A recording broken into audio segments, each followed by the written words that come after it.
Si vous êtes auditeur et auditrice de podcasts de montagne ou de sciences, vous avez déjà entendu ma voix dans le camp de base ou dans le podcast Écho de Sciences Grenoble. Au premier semestre 2024, j'ai relevé un défi. Accompagner les étudiants et étudiantes en master communication et culture scientifique de l'université Grenoble-Alpes. Ensemble, nous avons réalisé 5 épisodes pour partir à la rencontre des rivières des Alpes, coproduit avec l'équipe de Territoire de Sciences. Cette semaine, retrouvez chaque jour un nouvel épisode pour exprimer une nouvelle facette de nos rivières si riches et pourtant si fragiles.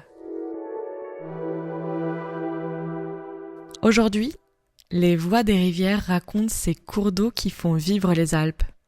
Le génie végétal, la biodiversité et les menaces qui pèsent sur elles composent le 2e épisode de cette série. Le camp de base.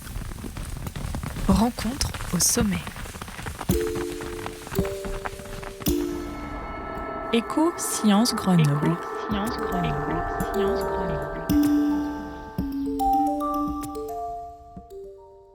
Les rivières de montagne, ces torrents vifs et cristallins qui sculptent les paysages alpins sont bien plus que de simples cours d'eau. Ce sont des écosystèmes riches, complexes et fragiles. Pour mieux comprendre ce monde aquatique, nous sommes accompagnés par Sophie Covifronier, chercheuse à l'INRAE, l'Institut national de la recherche pour l'agriculture, l'alimentation et l'environnement, spécialiste des écosystèmes aquatiques de montagne. À ses côtés, nous retrouvons Juliette Rousset, doctorante au laboratoire LECEM à l'INRAE, qui nous éclairera sur les interactions entre la végétation et les berges des cours d'eau de montagne. Nous retrouverons également Théo Loga, technicien à la Fédération de pêche, qui nous parlera de la faune aquatique et des risques que cette dernière encourt actuellement. Mais pour explorer cet univers de manière originale, nous allons nous glisser dans la peau, ou plutôt dans la tête, d'un habitant de ces eaux tumultueuses. Aujourd'hui, nous vous invitons à suivre Ploufi. Ploufi est un simple plongeur, parfois surnommé le merle d'eau, le seul oiseau qui chante et plonge.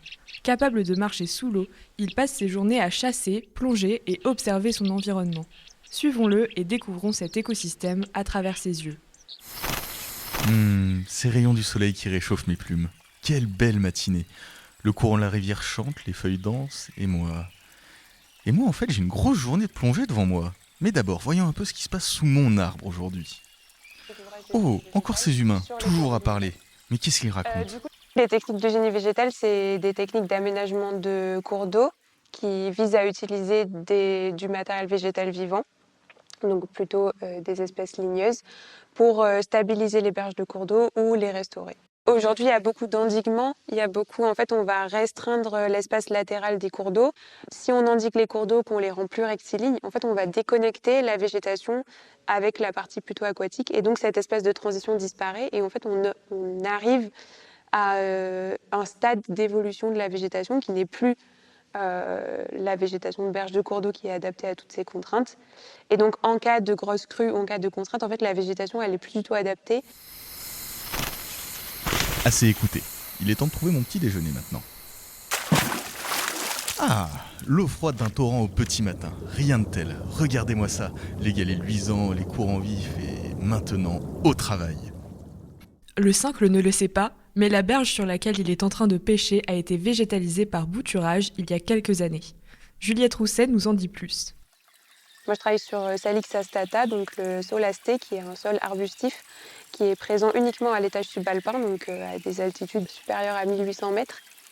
En génie végétal, on utilise des matériaux vivants et donc on utilise surtout le saule parce que c'est une espèce pionnière, donc qui est habituée à être dans des milieux qui sont régulièrement ravagés, donc qui est habituée à devoir repousser constamment sur ses ressources. Et donc c'est une espèce qu'on peut facilement bouturer. Donc le bouturage, ça va être comme on fait chez nous avec nos plantes ou dans notre potager, quoi. On va prélever une partie de l'individu qu'on va replanter pour créer un nouvel individu. Et dans le cadre du saule, on va vraiment venir prélever les branches de l'année passée ou de l'année encore d'avant, donc assez jeunes.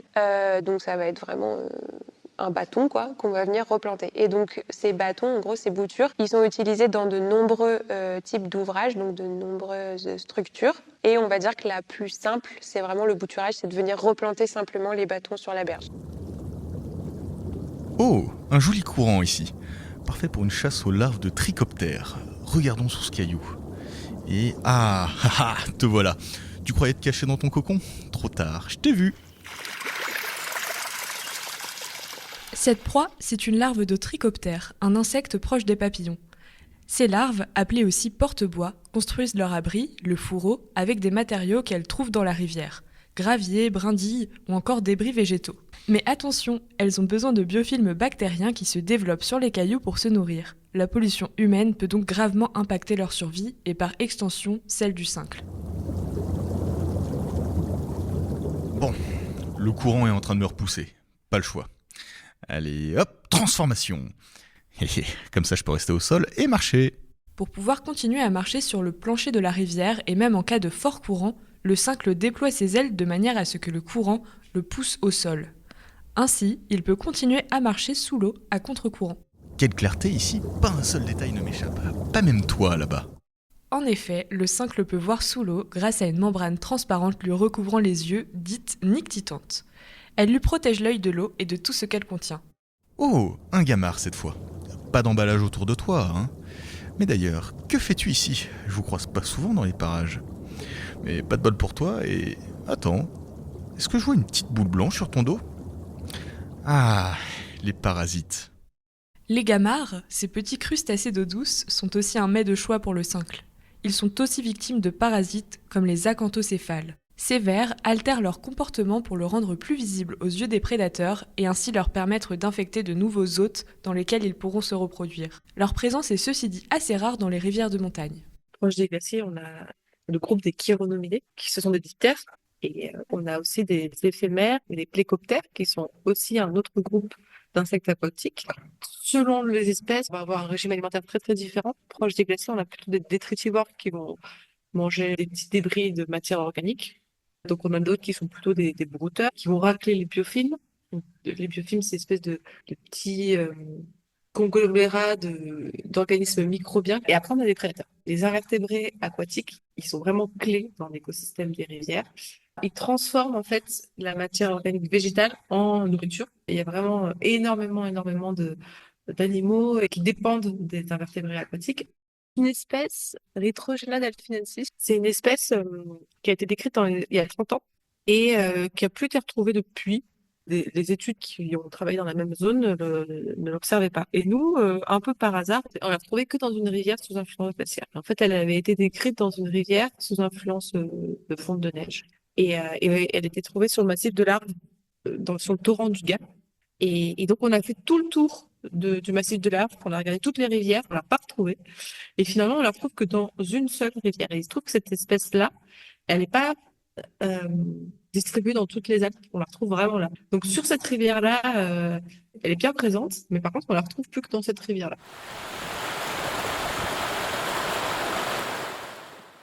Deux plongées, deux repas. Et je suis loin d'avoir fini. C'est parti pour le suivant. Le cincle plongeur, pêcheur infatigable, peut plonger jusqu'à 600 fois par jour.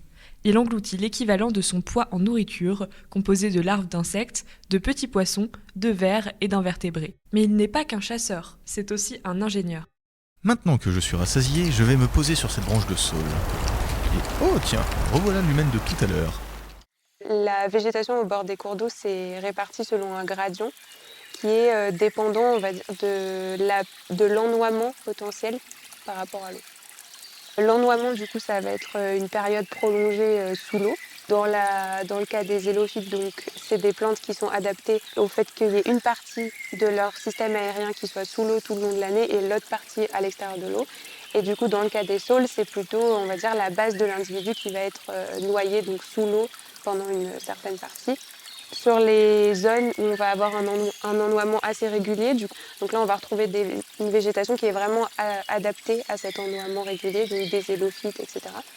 Et sur les zones un peu plus à l'extérieur, on va retrouver des espèces qui sont plus adaptées à un ennoiement, on va dire, périodique. Et donc ça, c'est des espèces qui sont adaptées à, on va dire, le fait qu'il n'y ait pas beaucoup d'eau, enfin qu'il n'y ait pas de l'eau constamment, mais qui peuvent aussi survivre en conditions d'anoxie, donc sur une période assez prolongée d'ennoiement, et qui peuvent aussi résister à des contraintes hydrauliques assez fortes qu'on peut avoir justement en temps de crue. Et donc ça, en général, ce sont des espèces de saules. On retrouve aussi les aulnes. Et après, du coup, sur ce gradient, on retrouve tout au bout du gradient, plutôt des espèces de hêtres, d'érables, donc plutôt des espèces à bois dur comme le frêne, etc. Bon, maintenant, allons voir cette crevasse près du pont. Peut-être serait-ce un bon endroit pour un nid cette année. Ouf, quelle matinée! J'ai déjà fait plusieurs dizaines de plongeons et il n'est même pas midi. Peu de repos, ce serait bienvenu quand même. Hein. Allez, je vais me poser. Ah, cette vue, la rivière qui brille au soleil, les poissons qui frétillent dans les remous. C'est chez moi tout ça. Les eaux vives des rivières abritent une diversité fascinante de poissons, chacun adapté à des environnements précis et jouant un rôle essentiel dans l'équilibre de ces écosystèmes aquatiques. Les observer, les comprendre et les protéger, c'est aussi préserver la richesse de nos cours d'eau. Ce poisson-là, avec ses magnifiques taches rouges et noires, il me semble que c'est une truite fario, un poisson que je croise très très souvent. Mais attention, elle ne vit que dans des rivières bien oxygénées et bien préservées. Et si l'eau se réchauffe trop ou si elle est trop polluée, adieu la truite fario. Elle est un peu comme un baromètre. Si elle est là, c'est que tout va bien.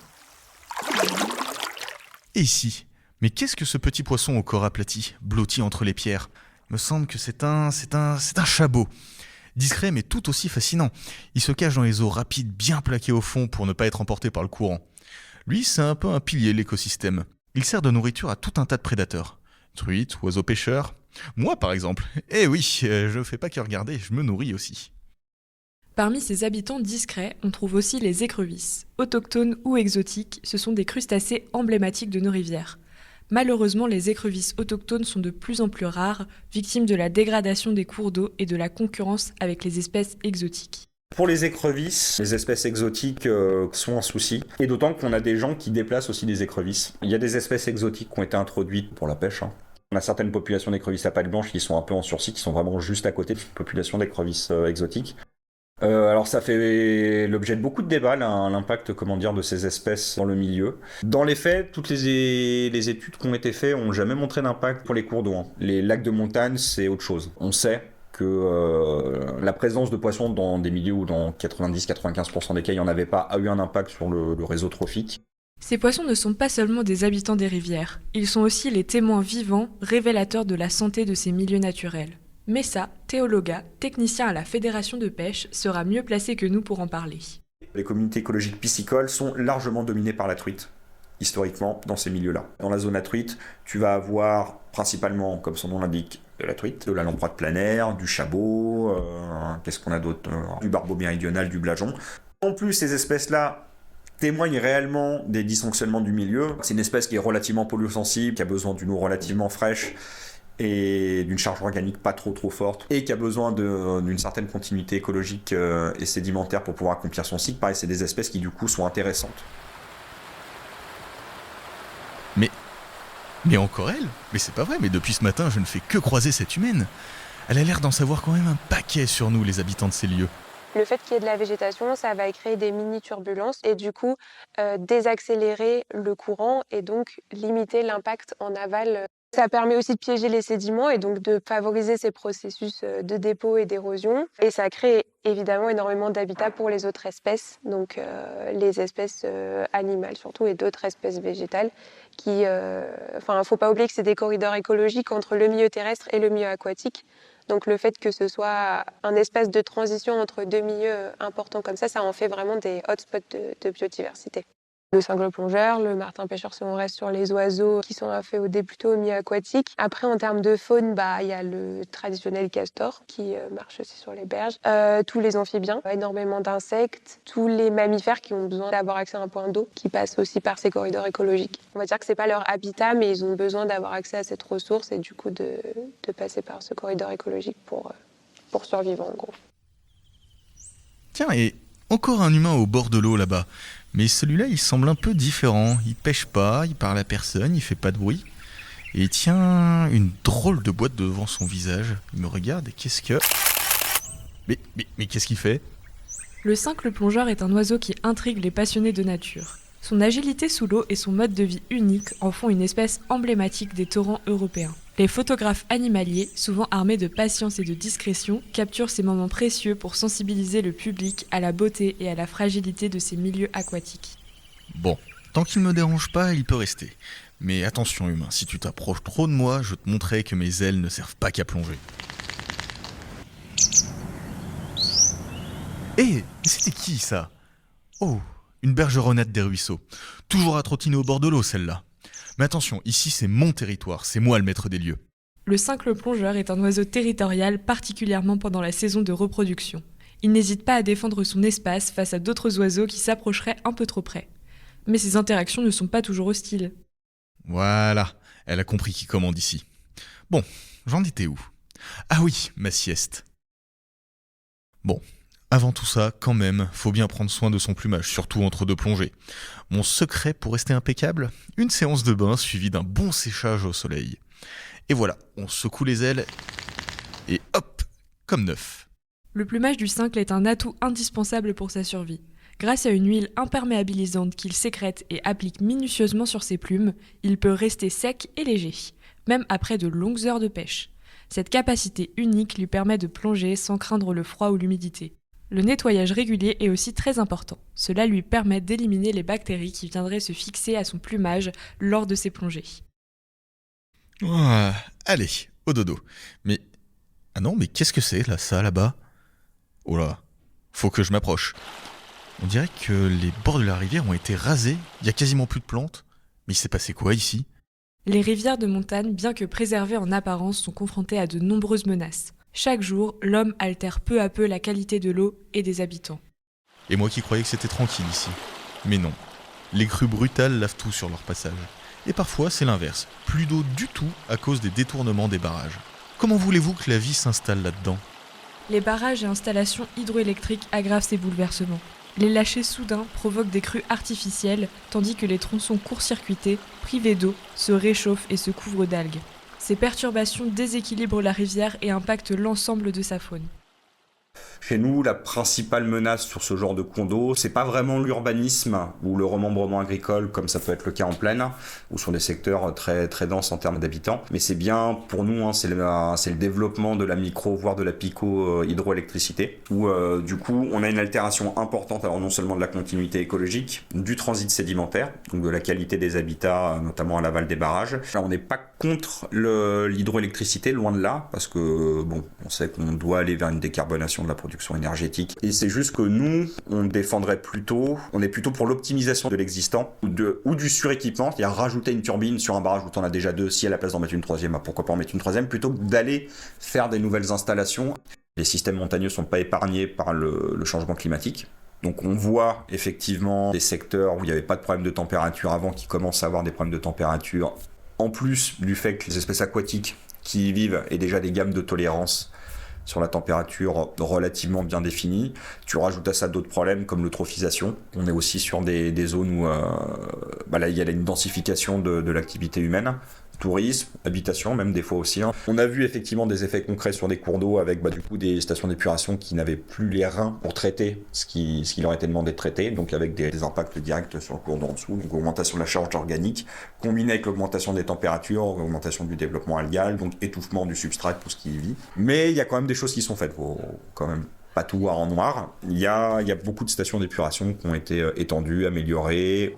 Les activités humaines en montagne accentuent ces pressions. Prélèvement d'eau pour l'agriculture, rejet domestique et même sport de rivière, chaque dérangement fragilise encore un peu plus cet écosystème déjà sous tension. Alors il y a l'augmentation de la fréquentation directement dans les cours d'eau, avec des fois sur des zones très fréquentées, des problèmes de piétinement, de dégradation des berges, du substrat, avec en plus certaines espèces qui facilitent pas les choses. Il y a le chabot qui est pas un grand sportif et qui peut se laisser littéralement marcher dessus sans bouger. Bon après voilà, il y a les invertébrés qui n'ont pas des grosses capacités de déplacement, les juvéniles de poissons, notamment de truites, qui sont pas encore mobiles quand ils sont sortis des œufs. Et aussi, c'est une thématique qui est croissante et qui est pas mal portée notamment par les parcs, c'est les barrages de galets faits par les gens. Donc on fait pas mal de prévention là-dessus pour expliquer l'impact des petits barrages comme ça. Réchauffement des eaux, diminution de la continuité écologique, alors à plus petite échelle. Et ça a très très bien marché parce qu'en 2 ans de campagne, ils voient quasiment plus de barrages là où avant ils en comptaient chaque jour 10-15 sur des tout petits tronçons. Je crains une eutrophisation ou un développement algal assez fort, des algues qui peuvent pas forcément être consommées par des poissons parce qu'il n'y a pas assez de profondeur d'eau pour qu'ils arrivent jusqu'ici. Et une sorte d'homogénéisation un peu de la communauté d'invertébrés où on aurait un peu moins, disons, d'habitats spécifiques, d'habitats froids. Et donc, du coup, on aurait une sorte de communauté type qu'on retrouvait un peu plus partout. La diminution des glaciers va induire en fait une diminution de l'apport en eau de fonte glaciaire dans les bassins versants. Donc déjà, la fonte des glaciers, c'est une diminution d'eau douce et c'est une diminution d'eau glaciaire. Donc ça veut dire qu'on va avoir aussi moins d'eau froide. Et ça, c'est important aussi bien proche des glaciers, on a des organismes qui sont vraiment adaptés aux conditions d'eau froide, mais aussi un peu plus bas dans la vallée où finalement, on va avoir un réchauffement de ces eaux qui est accéléré par la réchauffement climatique, mais aussi par la diminution de cet apport en eau de fonte. Donc ça va avoir un effet aussi sur des espèces un peu plus bas dans la vallée qui nécessitent des eaux froides. Donc il faut s'imaginer un tronçon de rivière avec des zones un peu calmes au sein de ce tronçon de rivière, des zones assez turbulentes. On peut avoir une variabilité de taille de substrat aussi avec des gros blocs ou des zones, notamment les zones lentes avec un petit peu des sédiments fins ou du sable. C'est vraiment un patchwork de petits habitats au sein de ma section de rivière. Si je diminue le débit, je vais diminuer ces conditions-là. Donc je vais diminuer la hauteur d'eau moyenne, mais aussi dans les différents micro-habitats. Et je vais aussi changer les conditions hydrauliques. Donc j'aurai généralement une proportion de vitesse forte et d'habitat élevé qui va diminuer. Or, il y a environ, dans les Alpes, on a estimé 25% des populations qui préfèrent, on va dire, certains types d'habitats, et notamment des habitats à forte vitesse. Je dirais plutôt que la question principale, c'est plutôt de se dire comment est-ce qu'on peut rétablir ces milieux parce qu'on les a effacés en fait. Il n'y a pas un déclin dans le sens où il y a de l'assèchement ou à cause d'un réchauffement ou à cause de crues plus importantes, etc. liées aux changements globaux. Mais c'est plus la manière dont on a aménagé le territoire qui fait qu'on fait disparaître ces milieux. Et du coup, tous les services écosystémiques qui sont associés, toute la biodiversité qui est associée. Du coup, ce serait plus dans le sens où il faudrait mieux rétablir ces milieux ou mieux aménager les berges de cours d'eau pour les garder. Mais pour moi, c'est ça la plus grande menace, quoi. C'est vraiment l'aménagement des rivières tel qu'on le fait aujourd'hui, plus que des menaces liées au fonctionnement de l'écosystème. Bon, le soleil baisse déjà. C'était une journée bien remplie à plonger, chasser et découvrir mon petit royaume. Un royaume petit, certes, mais avec une grande diversité d'habitants, à peine perçu aujourd'hui. On est si nombreux. Demain, je pense que j'irai à la rencontre d'autres plantes, champignons et animaux, et peut-être même que je trouverai un endroit parfait pour faire mon nid. Mais pour l'instant, écoutons la rivière. À la tombée de la nuit, les eaux des torrents continuent de murmurer leurs secrets. Plouffi, notre guide d'un jour, nous rappelle que même les plus petits habitants des rivières jouent un rôle crucial dans l'équilibre fragile de la nature. Leur quotidien, fait de défis et de découvertes, témoigne de la richesse d'un monde que nous avons tant à protéger. Alors, la prochaine fois que vous croiserez une rivière, arrêtez-vous, écoutez, observez, peut-être que vous aurez la chance d'apercevoir Plouffi ou un de ses compagnons plongé dans les eaux cristallines. À bientôt!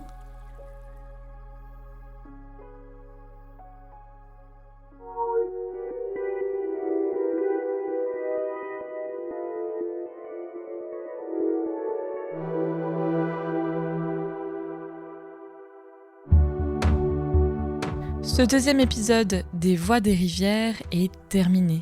Il a été réalisé par Audrey Leborgne, Juliette Robert Soriano, Thibaut Duhommet et Alexandre Roselet avec le concours d'Émilie Ducanbaz pour le mixage. Merci à l'équipe de Territoire de Science, Marion Sabourdi, Pascal Moutet, Audrey Kordzinska et Agathe Julliard pour le soutien éditorial. Prochainement dans le podcast, les rivières qui électrisent les Alpes. Ces usines hydroélectriques, elles vont pouvoir notamment se développer après la Première Guerre mondiale avec la mise au point de nouveaux matériels et notamment des transformateurs qui vont permettre le transport de l'électricité d'un point à un autre. Retrouvez les liens de tous les épisodes de cette série en description. À demain pour de nouvelles aventures.